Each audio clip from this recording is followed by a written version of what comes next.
au public. Merci. Ok, l'artère d'identité, tellement enjouée, quand je mesure cette gaieté qui se révèle dans vos faces, ce serait un crime de lèse-majesté si je m'assieds pour vous recevoir.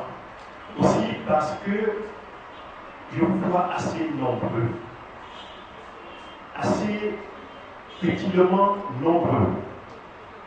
Vous savez, quand il s'agit du livre, nous le savons, les gens se livrent difficilement.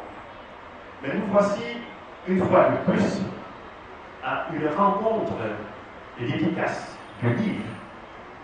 Et fort heureusement, nous voici assez nombreux. C'est déjà un pas en avant. Je vois que les lignes sont en train de bouger. Passionnés nous-mêmes. Merci. Je vous dis au nom des éditions L'Harmattan, bienvenue, et que votre présence puisse accorder à cet après-midi efficace toute sa carrure intellectuelle. Nous sommes là pour un partage autour d'un livre intitulé Prisonnier malgré moi. C'est un livre écrit par mon cher Flavien Anissé Bilongo, que nous allons découvrir tout au long de cet après-midi. C'est un ouvrage que nous avons reçu à l'Harmattan, non pas avec scepticisme, mais avec beaucoup de curiosité, avec le public, avec le Camerounais lambda. Avant donc d'y arriver, je voudrais finir avec cette série de remerciements en me retournant sur ce panel. Ainsi pour dire merci d'abord à mon cher Jean-Claude Aono, celui que je ne voudrais plus présenter, celui que nous connaissons très bien, le président Baron de Pointeur, le professeur, il a plusieurs casquettes. C'est un monsieur qui a une carrure intellectuelle. Merci. Merci Aono. Merci pour tout ce que tu fais déjà dans le monde littéraire scientifique. Merci pour tout ce que tu fais pour que le Cameroun puisse avancer. Et je continue avec en termes de conseils, mais aussi des propos en termes de reconfort. Accueillons le Père Roger. Merci. Alors, et l'ouverture, nous pouvons voir un objet. Un objet que l'on appelle régulièrement les ménotes. Le malice et cette adresse dans l'écriture pour pouvoir donc nous mettre et nous introduire autrement les ménotes en cet après-midi. Je ne sais pas qui va les accepter, ou ce serait pour aller cadrer, non, mais je crois que le partage intellectuel, l'échange que nous allons faire ce soir sera fort utile. Le mérite de pouvoir nous faire comprendre cela en termes de conseils. Ce livre, il est plein de conseils. C'est un livre, j'allais dire, pédagogique. Nous devons l'acquérir.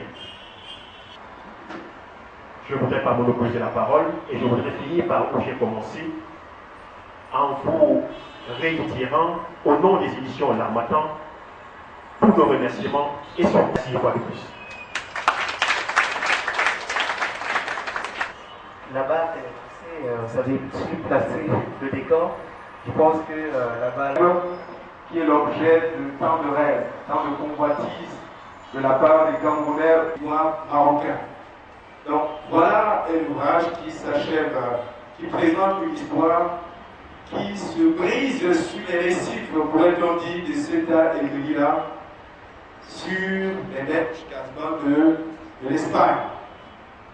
Dont le rêve se brise ainsi d'un jeune homme d'une trentaine d'années qui a commencé son périple au Cameroun, qui a commencé par être fasciné par la télévision, par les images que la télévision ne cesse de diffuser à longueur de journée, et qui très souvent, et pour le cas du Cameroun, puisqu'ici, normalement le Cameroun travaille beaucoup plus à nous donner une image belle, une image irrésistible de l'ailleurs.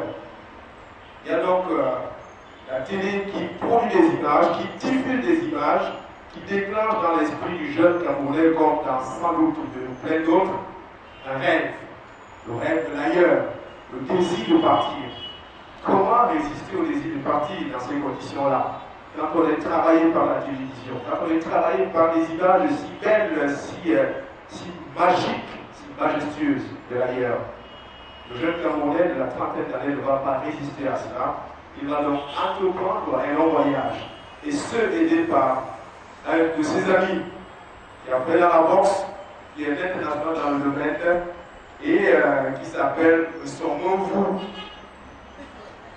Donc, c'est aidé donc de Songovu qui va quitter son cher pays, son cher Cameroun, sa terre de naissance qui est devenu subitement hostile. Parce qu'il n'y a pas de rêve, parce qu'il n'y a rien. Alors il faut pouvoir prendre le large pour aller trouver quelque chose. Et ce large va commencer d'abord par un périple à travers le train qui mènera les deux jeunes Camerounais de Yaoundé jusqu'à l'extrême nord.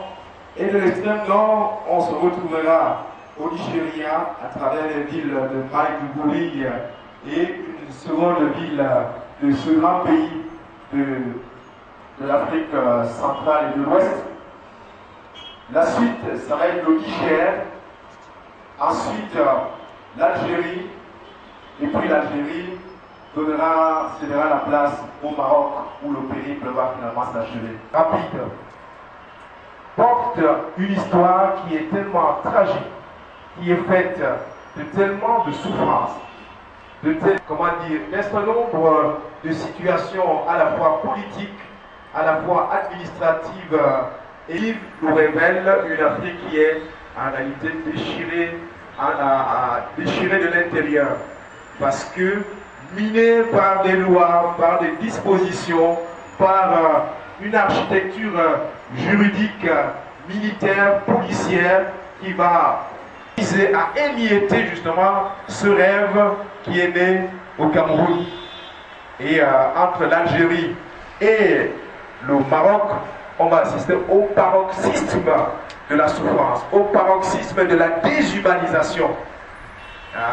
Donc c'est de ceux qui manifestent son engagement dans du social, dans l'humanisme, en intégrant des associations qui essayent de travailler pour que la société marocaine, la société algérienne, la société africaine comprennent la situation particulière, difficile et tragique qui est celle des migrants clandestins. Donc, il va donc s'engager, qui malheureusement ne connaîtront pas le rêve, ne connaîtront pas la réalisation dont il est question dans cet ouvrage. Mais on notera aussi, malgré d'aller en Espagne, en Europe. L'Europe, c'est le paradis, c'est le lieu du rêve, c'est le lieu qui pousse finalement les deux Camerounais à prendre la route, prennent parfois la forme des populations villageoises. Il y a une telle sympathie du Niger, du pays profond, à l'endroit et de saluer, de souligner cette solidarité du petit peuple qui est sensible à la souffrance, le désert, la fascination de l'immensité, en même temps le désert terrifiant et le désert qui fascine. Il y a tout cela aussi qui participe quand même, mais à lui donner une sorte de beauté poétique. Il faut le noter, Dieu aussi, parce que de manière profonde, aide à résoudre tel problème, à contourner tel piège, et qui de temps en temps, évidemment, est convoqué lorsqu'il se l'amour. Il y a la femme, et sur ce plan, je voulais quand même citer un petit passage qui amusera beaucoup. En tout cas, moi, il m'a dit, compte 9, au chapitre 8, voilà ce qu'il nous dit. Car pendant les 15 mois qu'avait duré mon parcours, là il est rendu au Maroc, je n'avais pas eu de relation sexuelle par prudence.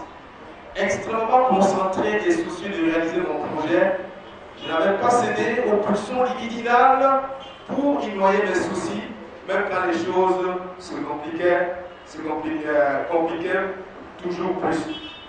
Comme dans toutes les grandes métropoles, le plus vieux métier du monde y battait son plein.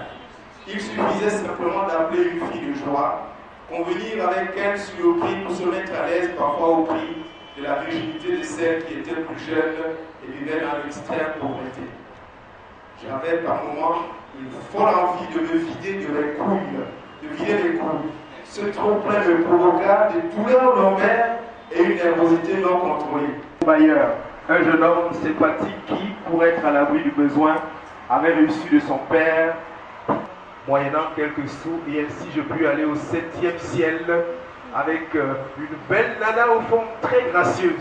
Voilà, je m'arrête là pour contribuer évidemment à atténuer ce qu'on peut appeler la passion, dans le sens chrétien du terme, la passion du Christ, la passion du personnage qui est terrorisé par évidemment cette aventure finalement qui tourne au cauchemar. Je vais dire un petit mot sur ça, si je parlais de lire ce livre-là. Évidemment, vous vous rendrez compte que vous verrez cela en lisant cet ouvrage-là. C'est aussi évidemment une œuvre symbolique parce que c'est notre cosmogonie africaine qui est, et même d'ailleurs, de la renaissance, d'un nouveau départ. Nous avons tous ces éléments-là et auxquels on va également ajouter deux autres petits éléments, l'écriture aussi de la précision. On réussit chaque fois pour situer ces événements dans le temps, de donner par un rendu précis de l'heure, de la minute et en direction du pays du personnage, de l'auteur, qui condamne évidemment, une sorte de délaissement de la jeunesse qui a abandonné elle-même et qui s'est tout le monde ici appelé à errer à travers le monde. Donc, mais également un engagement politique en direction de tout l'arsenal juridique qui finalement font des pays africains des sortes de bastilles. Donc, le livre s'achève par quelques déclarations sur les droits de l'homme de quelques grandes figures. Vous allez y trouver Nelson Mandela, vous allez y trouver Paulin Pointe-Zambi, vous trouverez également Martin Luther dans un de ses excellents poèmes. Je vous conseille de le lire. C'est l'un des textes qui clôt l'ouvrage. Et l'auteur choisit également parce qu'il a une culture camerounaise et il sait que son livre va voyager. Il a une culture qu'il a collectée tout au long de cet itinéraire qu'il a mené du Cameroun au Maghreb. Il y a donc des mots à donner, mais pour moi, notre critique, c'est de donner envie d'aller lire un ouvrage. Je vous remercie.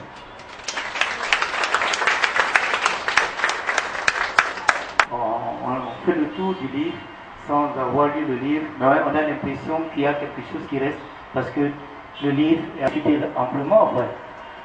Okay. Alors, le livre a aussi porté la voix d'un homme de Dieu parce que c'est des questions ici et l'immigration officielle, c'est-à-dire ces jeunes qui partent pour des raisons connues. J'ai été étudiant en Italie et missionnaire non seulement en Italie mais aussi en France. Et j'ai connu les deux phases de l'immigration. Je n'étais pas clandestin, Dieu merci, mais j'ai fréquenté l'immigration clandestine. Et je sais ce que c'est. Quand bien même ils réussissent, nous savons ce que cela laisse comme trait dans la personne. Je dirais à Lampedusa, comme vous voyez à la télé, à Sicile. Vous ne pouvez pas imaginer ce que cela veut dire pour un étranger. Je ne les connaissais pas, je n'avais jamais imaginé un témoignage très fort pour quelqu'un qui est à l'étranger et qu'on lui dise ton frère, même s'il est marocain, éthiopien, nigérian, on s'en fout, c'est ton frère puisque vous êtes parenté, vous êtes cousin, tout comporté en prêtre, mais en homme. Je pense que la première chose que nous devons dire ici, sans émotion particulière, c'est que le phénomène de l'immigration est un phénomène normal. Il est normal parce que tout homme a ce que nous appelons l'instinct de vie et même l'instinct de survie. Alors si nous tous nous sommes capables de fuir une vipère, ou un serpent, ou même d'autres animaux dans la forêt, nous sommes aussi capables d'aller, soi-disant, à la recherche du meilleur. Et certains disent que le plus vieux métier du monde, c'est l'autre là. Mais je pense que la plus vieille attitude du monde, c'est celle-ci, c'est l'immigration. La préhistoire nous le montre, l'histoire nous le démontre, même dans la Bible, tout le monde est allé chercher bonheur ailleurs, comme disent les autres. L'histoire contemporaine. Dans mes lectures, j'avais lu la lettre d'un immigrant italien qui s'est retrouvé aux États-Unis et qui écrit à son père: j'ai découvert l'Amérique. Il est écrit L-A, l'Amérique. Comme pour vous dire qu'il écrit de son état, il s'est retrouvé aux États-Unis et pour lui c'était déjà gagné. Au point d'écrire à ses parents: j'ai découvert l'Amérique. La condition de l'homme, loin de sa terre, est une préoccupation. Au vu des injustices, prendre celle des familles, les deuils, les anniversaires, les naissances. Quand vous êtes dans cette situation, ça n'existe pas pour vous. Alors cet homme cherche le bonheur. Oui, le bonheur. Voilà la question. De quel bonheur parle-t-on? De quel bonheur s'agit-il? Quel bonheur allons-nous chercher? C'est la perdu. La seule chose importante, c'est qu'il est là. Mais aussi par nos frères bédistes. Maintenant, on réclame le ministère, miroiter, regardez autour de vous. Nous savons ce que cette diaspora qui n'a rien ne risque rien. Mais est-ce que ce bonheur-là est au-dessus de la vie? Comme moi j'ai trouvé en filigrane, en lisant la maquette avant de pouvoir préfacer. Et le roman dit en fond le contraire de tout. Et je pense qu'il est bien important maintenant qu'il est revenu à la maison. C'est une présentation humaine de la situation et une revendication qui est tout à fait normale. Il n'y a pas de corrélation entre les pays africains. Il est inadmissible que d'autres parlent d'Union européenne à tous les effets, du moins presque, mais que nous, en Afrique, nous parlions d'Union européenne, je ne sais à quel effet. Pauvre humain que je suis, je ne peux pas me rapprocher de Dieu avec mon unique façon de voir. Je dois m'approcher à la façon de ceux qui ont été considérés comme des icônes. Donc, Saint François, Saint Ignace, on a dit ici, c'est Don Bosco, par exemple. Et ce que notre frère a fait, c'est une façon de se présenter comme cette icône. C'est une théologie des saints. Une théologie de celui qui a fait des pas en aventure, a mis les pieds dans la boue, a senti qu'il s'embourbait et est revenu en arrière. Il revient dire à ses frères: attention, attention, ce n'est pas ce que vous voyez. Platon nous parle de cela, des gens qui sont dans une fosse, qui voient des espèces de personnes qui dansent, mais un qui va guetter et revient leur dire: non, personne ne danse là-bas. C'est les flammes, c'est le feu qui bouge et qui vous donne des illusions. Et qui vous donne des illusions. Il s'agit des illusions, même si on revient avec tout ce que nous voyons de l'immigration. Et ces icônes, je vous en prie, ces icônes ne sont pas considérées tout de suite saintes. Tout le monde. C'est vrai qu'aujourd'hui, je ne vais pas donner les conférences comme j'ai l'habitude de les donner. Je suis invitée par ce petit frère que j'ai rencontré il n'y a pas longtemps et avec qui j'ai décidé de travailler parce que je voudrais lui rendre hommage, que son histoire, que son témoignage de vie soit au service des autres Africains. Moi, ça fait 22 ans que je travaille dans le domaine de la traite des personnes et des migrations clandestines dans 30 pays africains, dans tous les pays européens, sauf la Russie. Donc j'ai fait tous les pays d'Europe, d'Europe de l'Ouest, d'Europe de l'Est, le Moyen-Orient, jusqu'en Asie. Et avec la chance de travailler avec toutes les polices du monde, des États-Unis jusqu'à peu importe lesquelles, les plus grandes polices. Mais aujourd'hui, je suis d'abord là pour un témoignage parce que j'ai écouté le père parler. Je voudrais bien qu'on fasse très attention quand on parle de l'immigration qui est un facteur de développement. Nous sommes très d'accord. Mais ici, l'immigration clandestine est un danger pour nos jeunes. Il faut qu'on comprenne bien. Dans ces pays-là, Aujourd'hui, des milliers de jeunes migrent légalement. Ils partent dans les bonnes conditions et ces enfants n'ont aucun problème dans aucun pays. Ils ont même tous les droits qui leur sont dus dans ces pays-là, soyons bien d'accord. Mais c'est l'immigration clandestine qui est un problème. Parce qu'à partir du moment où les jeunes entrent dedans, vous n'imaginez pas ce qui se passe là-dedans.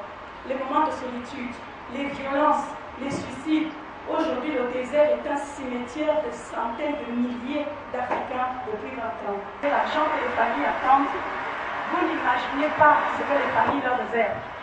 Il y a beaucoup de gens ici qui ont dû voir leurs cousins arriver. Croyez-moi, dans ma famille, je les ai vus. La famille a emprunté l'argent pour que vous rameniez l'argent et vous dites que vous êtes rentrés. Croyez-moi d'être rentrés. Parce qu'il y en a un sur 472 qui rentre. Parce qu'ils n'ont rien à manger. Ils dorment dans les arbres, sur les arbres comme des singes. Et quand quelqu'un d'entre eux tombe, il peut vous témoigner. Ils sont peut-être 30 à marcher. Tu as 20 qui tombent. La première chose, c'est de prendre l'argent qu'il y a sur eux pour la survie et leur eau est partir. Les charognards, les dépêches, ils sont encore vivants. Je ne sais pas si vous voyez les images. Et ça, c'est la réalité. Et c'est pour ça que j'accepte ces témoignages-là, parce que quand vous allez dans le désert et que vous voyez ces milliers, des dizaines de milliers doucement, on a des images. Je salue la présence d'un représentant de l'ambassade d'Espagne, parce qu'ils nous ont offert un film sur un travail de Frontex qui avait trouvé des dizaines de jeunes Africains qui étaient morts, d'autres en posture de prière, d'autres, les filles, les garçons, tout le monde était parti. Donc voilà la réalité. Donc vous voyez le charognard qui est en train de manger la tête, vous cherchez seulement l'argent, vous partez. Aujourd'hui au Maroc, nous avons des corps qui sont dans les morgues depuis 10 ans. Nous avons repéré quelques familles ici qui sont allées chercher des enfants qui étaient morts depuis 5 ans. C'est même pas 12 ans. Donc, ça aussi, voilà le problème de l'immigration. Et c'est cette réalité-là qu'il faut dire. Un adulte qui laisse la famille ici, on met toute la charge sur ses épaules. C'est toi qui vas changer l'avenir de la famille. C'est toi qui vas changer notre style de vie. Mais cet enfant part à la mort. Ces pays, aujourd'hui, ont aussi leurs problèmes. Il ne faut pas dire aux gens que l'immigration est un facteur de développement. Non, c'est normal. Non. Migrez légalement et vous pourrez bénéficier de cette belle Europe qui existe.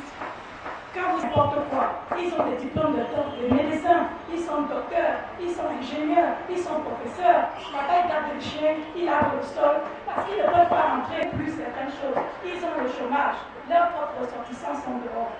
Donc que quelqu'un ne vous dise pas que je suis parti il y a 2 ans, je vais déjà la rave carte de la maison, on ne vous manque pas. Il n'y a pas l'argent sur la bonne avance. Ça ne peut être que l'argent de ce truc-là. Et ça aussi, il faut maintenant interroger la société. Donne 3 millions, dans 2 semaines, il y a un mec. Je vous jure que 3 millions là, ça va sortir tout. Mais ce n'est pas une raison pour tuer toute la relève d'un continent, tout l'aide du Maroc. Donc c'est surtout ça que je suis venue dire aujourd'hui. Donc, revoyons notre façon d'être. Façons ceci. Et quand vous partez là-bas, vous voyez où ils dorment. Ils sont 15 dans un 10 mètres carrés, ils dorment les uns sur les autres, se disputent des places avec des cafards, ils marchent comme ça. Et quand ils viennent ici pendant des Comme vous l'avez dit, hein, elle en a suffisamment et il y a pour ces migrants clandestins qui ont péri dans les déserts, dans les fonds des océans, dans les forêts, tout simplement à la recherche de leur bonheur.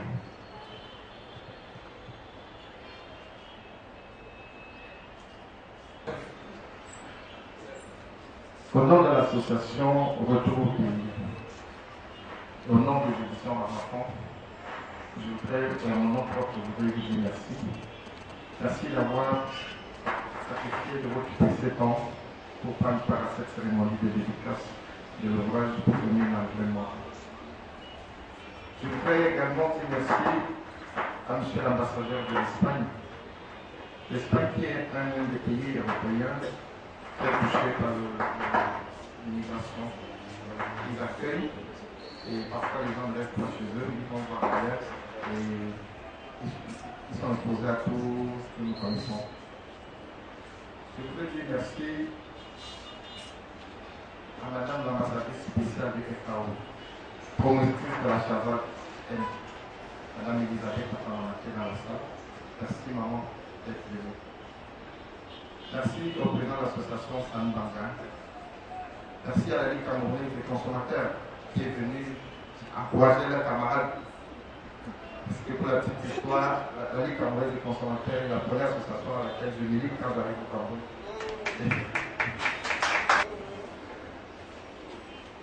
Merci au Club des Géros de Yaoundé. Merci à l'association Bon Dimanche. Merci à Welcome Back Home. Merci au CODEP. Merci à tous qui ont pris la peine d'être là ce soir. Je n'ai pas qualité à paraphraser ce grand homme,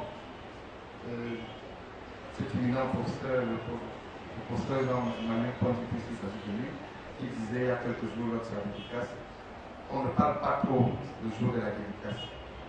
Parce qu'à trop parler, on laisse découvrir le contenu du livre et ça n'encourage pas trop à acheter. Or, aujourd'hui, il faut acheter. Il faut encourager l'auteur. C'est l'histoire de plusieurs migrants africains et camerounais. Je vais d'ailleurs adresser un merci très particulier et Antoine et Suzanne. Nous avons été au Maroc ensemble, nous avons enduré tout ce que nous avons enduré et chacun a décidé soit de rentrer définitivement, soit de rentrer pour prendre un nouveau départ. Nous nous sommes d'ailleurs constitués en association qu'on a baptisée Retour au pays avec pour slogan pour un nouveau départ.